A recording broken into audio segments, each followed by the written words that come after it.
कल रात एक ऐसा वाकया हुआ जिसने मेरी जिंदगी के कई पहलुओं को छू लिया। करीब 7 बजे होंगे। शाम को मोबाइल बजा। उठाया तो उधर से रोने की आवाज। मैंने शांत कराया और पूछा कि भाभी जी आखिर हुआ क्या। उधर से आवाज आई, आप कहाँ हैं और कितनी देर में आ सकते हैं। मैंने कहा, आप परेशानी बताइए। लेकिन उधर से केवल एक रट की आप आ जाइए। मैंने आश्वासन दिया कि कम से कम 1 घंटा लगेगा। जैसे तैसे पूरी घबराहट में पहुंचा। देखा तो भाई साहब सामने बैठे हुए हैं। भाभी जी रोना चीखना कर रही हैं। 13 साल का बेटा भी परेशान है। 9 साल की बेटी भी कुछ नहीं कह पा रही है। मैंने भाई साहब से पूछा कि आखिर क्या बात है। भाई साहब कोई जवाब नहीं दे रहे थे। फिर भाभी जी ने कहा, ये देखिए तलाक के पेपर, ये कोर्ट से तैयार करा के लाए हैं। मुझे तलाक देना चाहते हैं। मैंने पूछा, ये कैसे हो सकता है? इतनी अच्छी फैमिली है, 2 बच्चे हैं, सब कुछ सेटल्ड है। प्रथम में मुझे लगा ये मजाक है। लेकिन मैंने बच्चों से पूछा, दादी किधर है? बच्चों ने बताया, पापा ने उन्हें 3 दिन पहले नोएडा के वृद्धाश्रम में शिफ्ट कर दिया है। मैंने घर के नौकर से कहा, मुझे और भाई साहब को चाय पिलाओ। कुछ देर में चाय आई। भाई साहब को बहुत कोशिशें की पिलाने की, लेकिन उन्होंने नहीं पिया और कुछ ही देर में एक मासूम बच्चे की तरह फूट फूट कर रोने लगे। बोले, मैंने 3 दिन से कुछ भी नहीं खाया है। जितना बोलते उससे भी ज्यादा रो रहे थे। बातें करते करते रात के 12:30 हो गए। मैंने भाभी जी के चेहरे को देखा। उनके भाव भी प्रायश्चित और ग्लानि से भरे हुए थे। मैंने ड्राइवर से कहा, अभी हम लोग नोएडा जाएंगे। और ना ही मेरे बच्चे बात करते थे। रोज कोर्ट से आने के बाद माँ खूब रोती थी। नौकर तक भी अपनी मनमानी से व्यवहार करते थे। माँ ने 10 दिन पहले बोल दिया, बेटा तू मुझे ओल्ड एज होम शिफ्ट कर दे। मैंने बहुत कोशिश की पूरी फैमिली को समझाने की, लेकिन किसी ने माँ से सीधे मुंह बात नहीं की। उस माँ को मैं ओल्ड एज होम में शिफ्ट करके आया हूँ। पिछले 3 दिनों से मैं अपनी माँ के एक एक दुख को याद करके तड़प रहा हूँ, जो उसने केवल मेरे लिए उठाए। जब मैं 2 साल का था तब पापा की मृत्यु हो गई थी।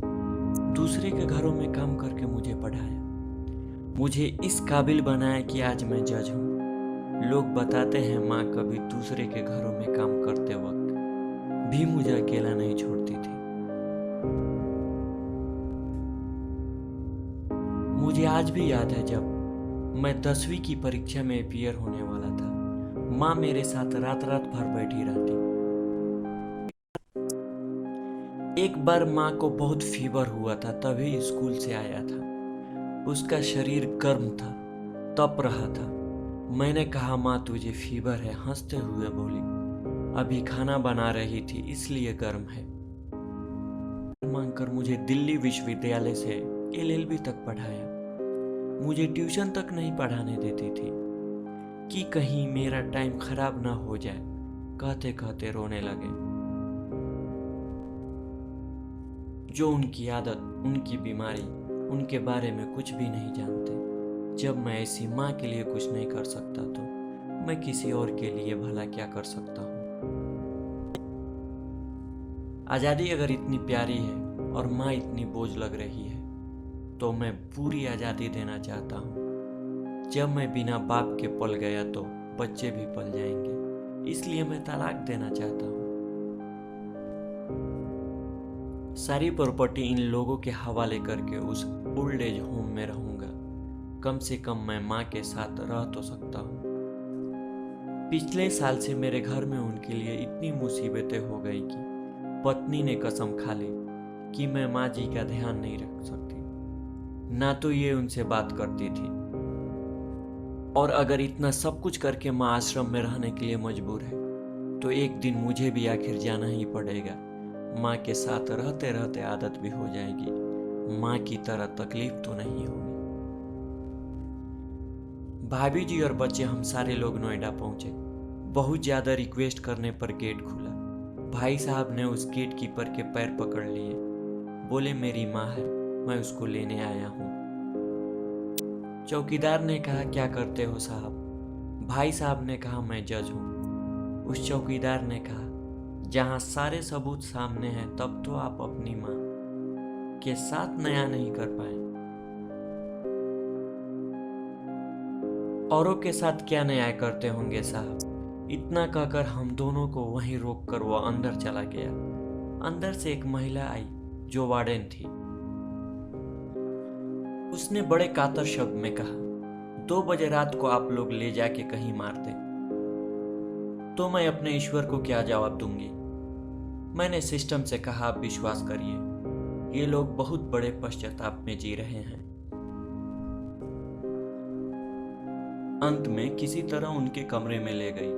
कमरे में जो था उसको कहने की स्थिति में मैं नहीं हूँ। केवल एक फोटो जिसमें पूरी फैमिली है और वो भी माँ जी के बगल में, जैसे किसी बच्चे को सुला रखा है। मुझे देखी तो उसको लगा कि बात न खुल जाए। लेकिन जब मैंने कहा हम लोग आपको लेने आए हैं तो पूरी फैमिली एक दूसरे को पकड़कर रोने लगी। आपस के कमरों में और भी बुजुर्ग थे।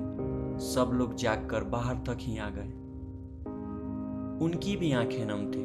कुछ समय के बाद चलने की तैयारी हुई। पूरे आश्रम के लोग बाहर तक आए। किसी तरह हम लोग आश्रम के लोग को छोड़ पाए। माँ हमारी ताकत है, उसे बेसहारा ना होने दें। अगर वो कमजोर हो गई तो हमारी संस्कृति की रीढ़ कमजोर हो जाएगी। बिना रीढ़ का समाज कैसा होता है किसी से छुपा नहीं।